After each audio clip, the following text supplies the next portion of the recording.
Let's go! The Habs win 4-3 against the Ottawa Senators. Let's go! And yes, I'm in Halloween costume. I've been in Halloween costume for a few days. I had to shave for the costume, so I wanted you guys to understand why I had to shave. It's my vampire look. Haha. Well, anyways, Habs. Woohoo! What a game. Although, what a scary game. You know, not because it was Halloween, they needed to make it that scary. We go up by 2. Beautiful goal by Caulfield. Beautiful power play setup to have Slafkovsky score his 4th power play goal in like the last 4 games or something like that. He's been really hot in the power play for some reason.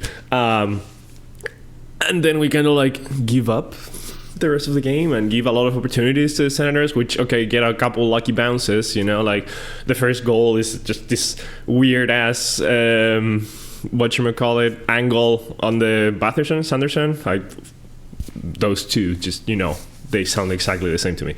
Anyways, one of those two scores on a weird angle, and then the bounce that was initially no goal, and they challenged and it was a goal for some reason, because then they believed he had enough time to reset, which debatable. I don't think that should have been a goal if he wasn't called a goal initially. Like if the argument was he didn't have enough time to reset, the save he made wasn't the save he would have made if he had actual time to reset, in my opinion. So shouldn't have been a goal. Doesn't matter. We won anyways. Let's go. What a play by Demidov at the end of the third. I was scared. I thought we were going to lose in regulation against the Senators. But, you know, we have so much firepower, so much skill there that you know something might happen, and Demidov just makes it happen. Beautiful play with Matheson, then back to Demidov, Hudson back to Demidov, and he like Demidov first, before sending the pass to Hudson, fakes the shot, which sends one of the Senators flying to try to block it. And then Hudson gets the puck and sees that, and he's so fast realizing that now Demidov is wide open in the middle of the slot. And yeah, of course you put it in his stick, and what a shot by Demidov. Like, yeah. He's starting to shoot so much more. I don't know if you guys noticed. He had like 3 shot attempts where he usually passes it. In one of the power plays, he was looking pass, but then because everybody knows sorry, cat is doing something weird. With the daylight savings, cat feeding, you know, goes different times. Doesn't matter. What was I saying? Oh yeah, the middle was looking pass, and then everybody knows he's usually looking for the pass, so everybody like just leaves him be. He gets a really good shot off. We had a couple posts hit, like the new hook post, I think it was one, which was a little foreshadowing, by the way, since he gets the post and in there at the end, you know, to finish it in overtime. So new hook gets a post. I think Suzuki got a post as well. We had a bunch of chances where this game shouldn't have been way more into the Habs. Like, we should not have been coming back from it to win it. You know, I'm glad we won anyways, but we should not have come back for it. We had so many chances. Freaking Hudson had a penalty shot. I was expecting for sure that Hudson was going to score that. We've seen some of his moves at the penalty shots. I was shocked he didn't try one of the like crazy moves he does sometimes. I don't know if he was gassed or what it was.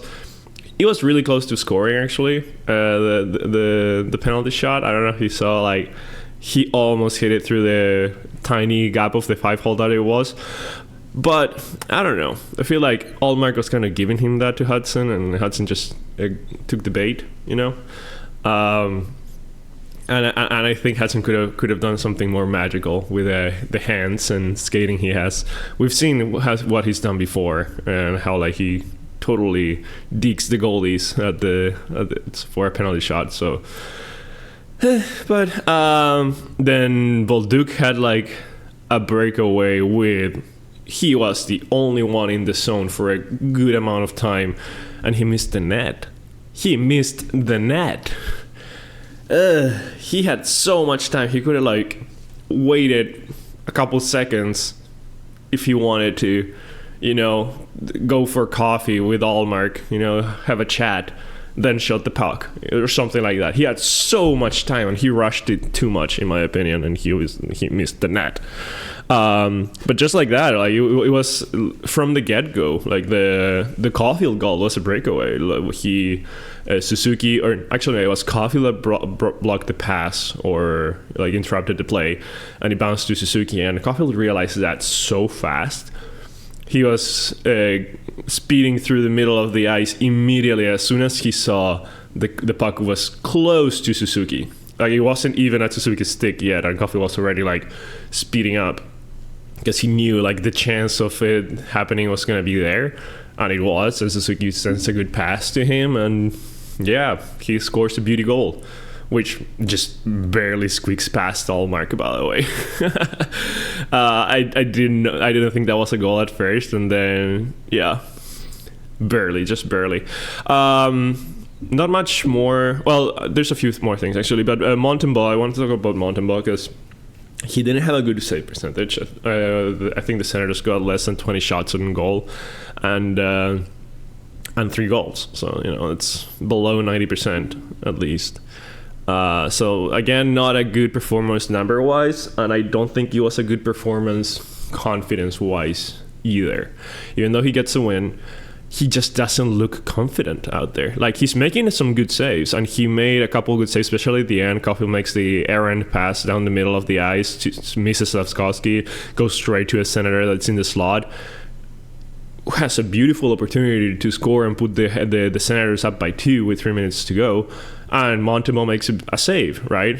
And you expect him to make that save. Like, it wasn't a crazy shot or anything, so he makes a save, and cool. But even though he was making those kinds of saves, he did not look confident out there. And that's the thing. Like, Davish looks confident, like he oozes confidence, right? Which obviously goes into the players as well. I think it affects how they play in front of him. Montembeault looks nervous. And I understand why he would be nervous. He hasn't been performing well, and obviously that helps. So it's like a spiral, hopefully he gets a few more wins here and there. I don't think any of the goals are on him. Like the first goal was a weird angle. The second goal was a weird bounce. The third goal, maybe you want to have that, but like, kudos to Stützle.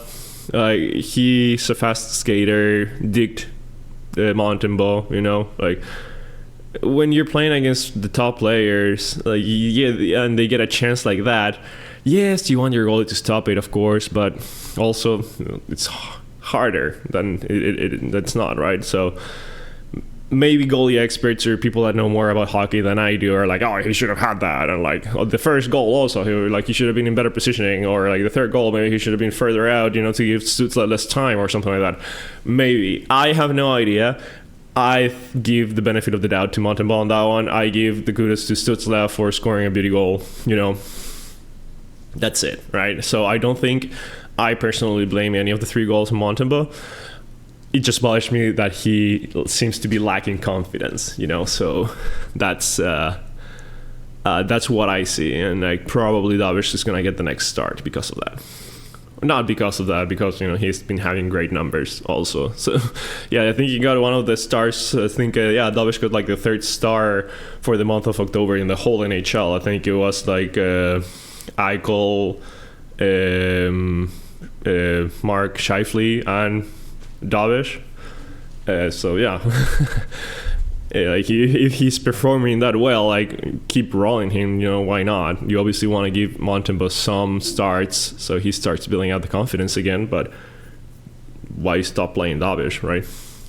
Anywho, just quick shout out to the fight between Struble and Nick Cousins. I think, in my view, Nick Cousins kind of redeemed himself a little bit, just taking the fight. He didn't need to. He never does. He, like, everyone in the NHL knows him as a coward. It's just turtles and whatnot. I was not expecting to see him fight. I was expecting to maybe see a little bit of chirping going back and forth and someone else fighting for him. Like, they had that McDermott guy that apparently played for the Habs. I was not watching the Habs when McDavid was playing for the Habs. Anyways, they had that guy that was looking for a fight the whole game. I thought he was gonna fight for Cousins, but Cousins actually dropped some mitts with Struble, which, even though he's not the tallest guy, dude is built like a truck. Like, yeah, I was not surprised to see it was over in 2 punches. And apparently Cousins, did he even return to the game? I don't know, but he went to the locker room after that because he got banged up pretty badly. But kudos to him for dropping the gloves, for answering the bell, for what he did in preseason against Demidov. So kudos for Struble also, to get him to do that, and for showing up for the Midov.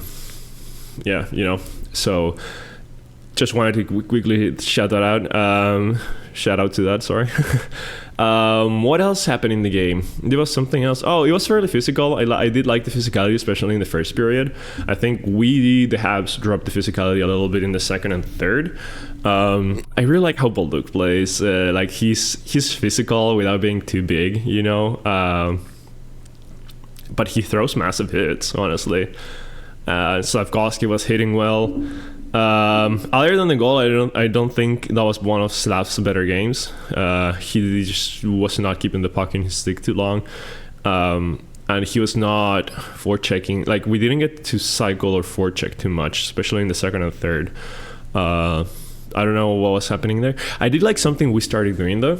I don't know if you guys noticed too, where at the end of a shift, if we get the pass from a defenseman to one of the forwards, instead of the forward dumping the puck and expecting the forwards to just change to rush it and do the chasing part of it, instead of doing that, if they realize that there's nobody coming up flying down the ice for the chase immediately, they are doing like a double take and backing up and throwing the puck back to the defenseman instead of just dumping it and giving it back to the opposite team. I kind of like that because it keeps us possession. It's not the dump and not chase thing that sometimes we do, right? It is a little risky because you're backing up, like you're looking to dump and then you like turn around. You can get hit pretty badly there if your timing is not correct, or you can like give the puck away, where it could be safer to just dump it in that scenario. But I don't know. I enjoyed keeping the puck instead of just giving it to the Senators there. I think Suzuki did it once or twice, and Kapanen did it once or twice also. So I enjoyed seeing that. I enjoyed seeing them adapt to what's been to the plays that have been working and the ones that have not been working through the season. I do like seeing Dobson and Hudson together at the end of the game when we need a goal. Like you put those two together and you have a really good shot with a really good playmaker and passer. And Hudson also is starting to shoot a little bit more, or like threat the shot. And if he gets the opportunity, he releases. He was talking how him Hudson and the Midov need to shoot more. And we saw them both try to shoot more this game. So hopefully it only goes up from there. I think the Midov has a wicked shot. Like he just releases it so fast. And if he starts shooting more, he's going to become a bigger problem real fast. So I'm excited to see that. I'm excited to see him improve his shot and try to shoot more. He's going to start getting them through because it's just that good, So... yeah, I'm excited for that. Anyways, that's gonna be it. Oh wait, we won, so we get to do a trivia because we won. I almost forgot. So this one's gonna be the context is goaltender tidbits. Oh my god.